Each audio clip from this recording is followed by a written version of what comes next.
DSC preparation కి మిగిలిన తక్కువ సమయాన్ని డిఎస్సి 2024 యాప్ లేదా DSC2024.com తో జాబ్ ని సాధించండి. సాయి గారు నమస్కారం అండి.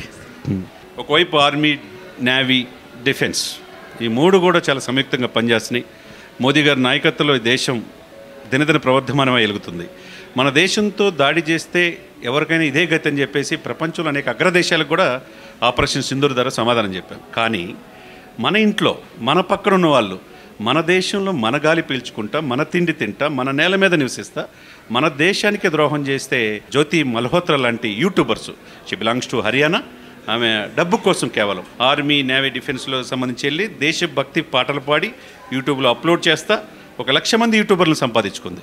ఇట్లా దేశద్రోహానికి పాల్పడటం, పాకిస్తాన్కి మన నేవల్ బేసు, మన ఆర్మీ, నేవీ సమాచారాన్ని చేరవేయటం ఎలా చూస్తారు? జ్యోతి మల్హోత్రా ఈరోజు బయటకు వచ్చిన కేసు నిజానికి ఇలాంటి వ్యక్తులు, ఇలాంటి మనుషులు ఈ యంగ్స్టర్గా ఉండి ఏదో యూట్యూబర్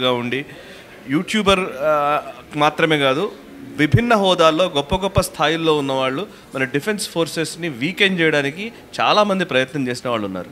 ఇక జ్యోతి మల్హోత్రా అనేది ఇది ఒక దౌర్భాగ్యమైనటువంటి ఇంకా చెప్పాలంటే ఈరోజు యూట్యూబ్ ద్వారా మనం ఏదో ఇన్ఫ్లుయెన్స్ చేయొచ్చు, మనుషుల్ని ఎట్లాగైనా మార్చొచ్చు అనే ఒక చిన్న మాధ్యమాన్ని పెట్టుకొని ఇంతకంటే సిగ్గుమాలిన పని ఇంకోటి ఉండదని నా ఉద్దేశం. నిజానికి చాలామంది ఆమె ఆడమనిషే ఇంకొక ఆడమనిషిని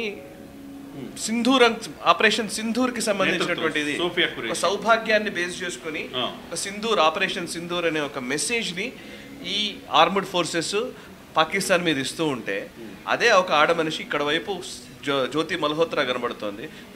ఇంకోవైపు మీరు చెప్పినట్టుగా అటు వ్యోమికా సింగ్, వింగ్ కమాండర్ వ్యోమికా సింగ్ ఉన్నారు, కల్నల్ సోఫియా ఖురేషి ఉన్నారు.